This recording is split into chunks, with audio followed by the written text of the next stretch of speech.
ദേ ഈ കാണുന്നൊരു മുതൽ നിങ്ങൾക്കറിയാം ഒരു മൾട്ടിമീറ്ററാണ്. ഇതിൽ ഇത്രയും വലിയ സംഭവം ഉണ്ടോ എന്ന് ചോദിച്ചാൽ ഇല്ല. എന്നാൽ ഇതിനെക്കുറിച്ച് അറിയാൻ മേലാത്ത ആൾക്കാർക്ക് ചെറിയ രണ്ട് ഇൻഫർമേഷൻ തരാൻ വേണ്ടി മാത്രമാണ് ഞാൻ ഈ ഒരു വീഡിയോ ചെയ്യുന്നത്. അതായത് വോൾട്ടേജ് കുറയുന്നു എന്നൊക്കെ പറഞ്ഞ് നമ്മൾ കേട്ടിട്ടുണ്ട്. അങ്ങനെയാണെങ്കിൽ വീട്ടിലെ വോൾട്ടേജ് കറക്റ്റ് ആണോ അല്ലയോ, അല്ലെങ്കിൽ എത്ര വോൾട്ട് നമ്മുടെ വീടുകളിൽ വരുന്നുണ്ടെന്ന് അറിയാൻ വേണ്ടി ഈ മീറ്ററിൽ ഇങ്ങനെ കറക്കിക്കൊണ്ടിരുന്നിട്ട് കാര്യമുണ്ടോ? ഇല്ല. നമ്മൾ നോക്കേണ്ട കാര്യം എന്താണെന്ന് പറഞ്ഞു കഴിഞ്ഞാൽ ഇവിടെ രണ്ടെണ്ണം കൊടുത്തിട്ടുണ്ട്. അതായത് 2 V കൊടുത്തിട്ടുണ്ട്. ഈ V ഉണ്ട്, ഈ V ഉണ്ട്. കണ്ടോ? ഇതിൽ നമുക്ക് ഈ കൊടുത്തിരിക്കുന്ന സൈനാണ്. സൈന് തീറ്റ കോസ്താൻ എന്തെങ്കിലും ആയിക്കോട്ടെ. ഈ ഒരു വോൾട്ട് നിങ്ങൾ നോക്കുക, ഒരു 715 200 നിങ്ങൾക്ക് കാണാൻ സാധിക്കും. നമ്മുടെ വീടുകളിൽ വരുന്ന 230 വോൾട്ടാണ്. അങ്ങനെയാണെന്നുണ്ടെങ്കിൽ നമ്മൾ നേരെ 200 ഇടുന്നതിന് പകരം 750 ഇടുക. കണ്ടോ? 750 വോൾട്ട് ഇതിടുക. ഇതിട്ടതിന് ശേഷം സൂക്ഷിച്ച് മാത്രം വീടുകളിലെ വരുന്ന സോക്കറ്റ് കണക്ട് ചെയ്യുന്ന, അതായത് എ സിയുടെ സോക്കറ്റ്, എ സി എന്നല്ല, ഏതെങ്കിലും ഒരു പവർ പ്ലഗ് കണക്ട് ചെയ്യുന്ന സോക്കറ്റിൽ റൈറ്റും ലെഫ്റ്റും വളരെ സൂക്ഷിച്ച് ഈ പ്ലാസ്റ്റിക് സൈഡ് മാത്രം പിടിച്ചിട്ട് സ്വിച്ച് ഒന്ന് ഓണാക്കി നോക്കിക്കഴിഞ്ഞാൽ കൃത്യമായിട്ട് നമ്മുടെ വീട്ടിൽ വരുന്ന വോൾട്ടേജ് എത്രയാണെന്ന് അറിയാൻ സാധിക്കും. ഇപ്പോൾ ഈ മാറുന്നത് ഇററാണ്, ശ്രദ്ധിച്ചോണം. ഇത് ക്വാളിറ്റി ഇല്ലാത്തൊരു മോഡലാണ് ഞാൻ മേടിച്ചിരിക്കുന്നത്. എനിക്ക് ചുമ്മാ ഓരോ പരീക്ഷണത്തിന് വേണ്ടി മാത്രമാണ്. ഇനി നിങ്ങളുടെ കയ്യിലിരിക്കുന്ന ഒരു ബട്ടൺ സെൽ അല്ലെങ്കിൽ ഒരു ബാറ്ററിക്ക് വോൾട്ടേജ് ഉണ്ടോ എന്ന് അറിയണമെങ്കിലോ ഇത് നേരെ ഇപ്പുറത്തോട്ടാക്കിയിട്ട് 20 ഇടുക. കാരണം നമ്മുടെ ഇരിക്കുന്ന സാധാരണ ബാറ്ററിയൊക്കെ വരുന്നത് 12 വോൾട്ടിൽ താഴെയാണ്. എന്നാൽ ചില 12 വോൾട്ടിൻ്റെയൊക്കെ ബാറ്ററി ഉണ്ട്. എത്ര പേര് കണ്ടിട്ടുണ്ടെന്ന് എനിക്കറിയത്തില്ല. സാധാരണ ചെറിയ ബാറ്ററി നമുക്ക് 12 വോൾട്ടിൻ്റെ കിട്ടും. പണ്ടത്തെയൊക്കെ സെൻട്രൽ ലോക്കിൻ്റെ റിമോട്ടിൽ വന്നുകൊണ്ടിരുന്ന 12 വോൾട്ടിൻ്റെ ബാറ്ററി ആയിരുന്നു. Okay, what ever it is. അപ്പം നമുക്ക് കൃത്യമായിട്ടുള്ള ബാറ്ററീസിൻ്റെ ചാർജ് അറിയണമെന്നുണ്ടെങ്കിൽ ഈ കാണുന്ന 20 ഇടുക.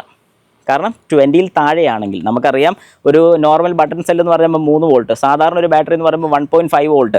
ഇങ്ങനെയൊക്കെ ഒരു ഐഡിയ ഉണ്ടെന്നുണ്ടെങ്കിൽ നമ്മൾ അതിനകത്ത് ഇടുക. ഇനി നമുക്കൊരു സംശയമുണ്ട്, ഇതിന് 20 അല്ലെങ്കിലോ? അങ്ങനെയാണെങ്കിൽ നേരെ 200 ഇട്ടേക്കാം. ഒന്നും പേടിക്കേണ്ട, ധൈര്യമായിട്ട് ഇടാം. ഇതിടുക.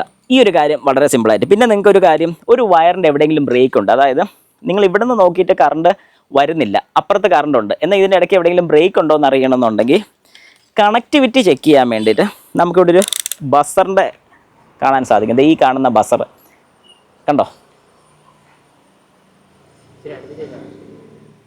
ഒരു ബസർ നമുക്ക് കാണാൻ സാധിക്കും. അപ്പോൾ ഈ ബസറിൻ്റെ അങ്ങോട്ട് നമ്മൾ ഇടുന്നു. ബസർ ഇട്ട് കഴിഞ്ഞാൽ നിങ്ങൾക്കിപ്പോൾ ഒരു ബീപ്പ് സൗണ്ട് കേൾക്കാം. യെസ്. അപ്പോൾ ഇത് രണ്ടും കണക്ട് ചെയ്യുമ്പോൾ, അതായത് ഒരു വയറിൻ്റെ അറ്റത്ത് ഒരു വയറിൻ്റെ അറ്റത്ത് കണക്ട് ചെയ്ത് കഴിഞ്ഞാൽ ബീപ്പ് സൗണ്ട് കേൾക്കുന്നുണ്ടെങ്കിൽ ഇത് കണ്ടിന്യൂറ്റി ഉണ്ട്. അതായത് ഇങ്ങറ്റം തൊട്ട് അങ്ങറ്റം വരെ കോൺടാക്റ്റ് ഉണ്ട്. ഇനി ഇവിടെ വെച്ച് കഴിഞ്ഞാൽ ഇല്ലെന്നുണ്ടെങ്കിൽ നടുക്കുള്ളൊരു പോർഷനിൽ എവിടെയെങ്കിലും ഒരു പിന്നോ വല്ല ഒന്ന് കുത്തിയിട്ട് ചെയ്യാൻ പാടില്ല. എന്നാലും ജസ്റ്റ് ഒരു എക്സാമ്പിൾ അല്ലെങ്കിൽ ഒരു സിമ്പിളായിട്ടൊരു വഴി പറഞ്ഞൊരു പിന്നൊന്ന് കുത്തിയേച്ചും ഇതും അതും കൂടെ കണക്ട് ചെയ്ത് നോക്കുക. അപ്പോൾ അവിടം വരെ ഉണ്ട്. ഇവിടം വരെ ഉണ്ടെന്നുണ്ടെങ്കിൽ ഇത് കഴിഞ്ഞിട്ടുള്ളതാണ് ബ്രേക്ക്. അങ്ങനെയൊക്കെ നമുക്ക് ചെക്ക് ചെയ്യാൻ സാധിക്കും. അതുകൊണ്ട് ഈ ഒരു മോഡലിന് വലിയ വിലയൊന്നുമില്ല. 160 രൂപയ്ക്ക് നിങ്ങൾക്ക് കിട്ടും. ഇത് കൂടിയ മോഡൽസ് ഉണ്ട്.